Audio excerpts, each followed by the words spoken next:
Once the mobile health worker device receives the ECG signals, it is viewed by the mobile health worker. Apart from that, the ECG signals are collected in an ECG dump file. Now the health worker submits this ECG dump file to the data grid.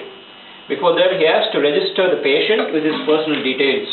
The patient name is given, the gender, date of birth,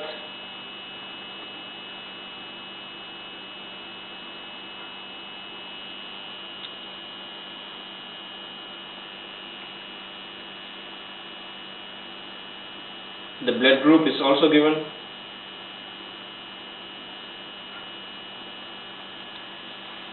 And the patient is registered now. Once the patient is registered, he gets a unique ID as shown over here. This ID is used by the health worker to submit the ECG dump file of that particular patient to the data grid.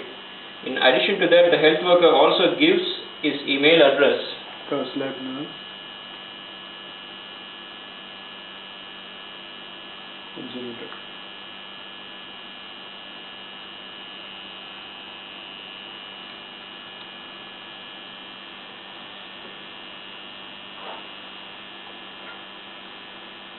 Now the patient ID is sent with the email address of the health worker to the data grid, and now the health worker can provide his phone number in case of emergency and provide the attributes of the patient. For example, if the patient has high blood pressure, you can intimate that, and then he can upload the file with the ECG dump.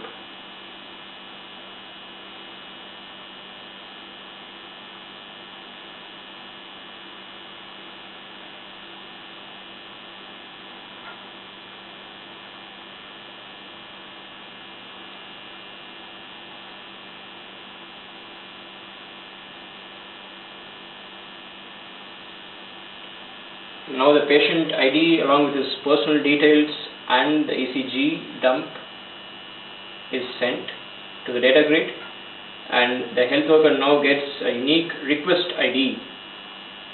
Now the data grid tries to find out with its scheduler which physician is available at the moment and sends this request ID to that doctor. Now let's go to the doctor's device. The doctor's device receives, let's say that this is the doctor who is currently available. He receives the request ID in his email. Now we are going to open his email box and check for his the request ID. Here we have a request ID in the form of a link. We click that link. Now the doctor is able to view the patient profile on clicking over here, and at the same time you can also have a look at the ECG signals of that particular patient.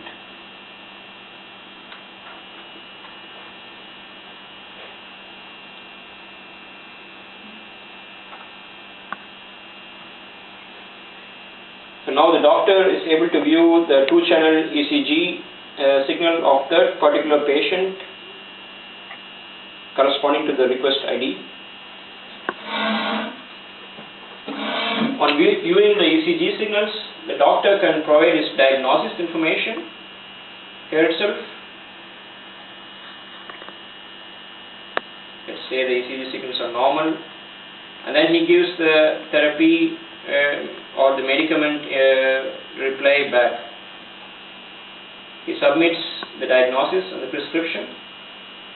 The patient record has been successfully updated, and the information is sent to the mobile health worker.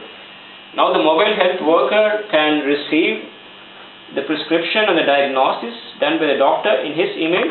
So we go to the mobile health worker's device, and here we have received a reply from that doctor who diagnosed, and here we see the request ID The diagnosis information which is written is good, and the prescription if available. So this explains the main concept of the Arogyasree project, where the ECG signals of the patient are sent to a grid by the mobile health worker, and the mobile health worker is able to send this information back to the grid to find out which doctor is available, and the doctor sends his diagnosis and the prescription back. Finally, the mobile health worker receives that and is able to provide the proper care to the patient in the rural area.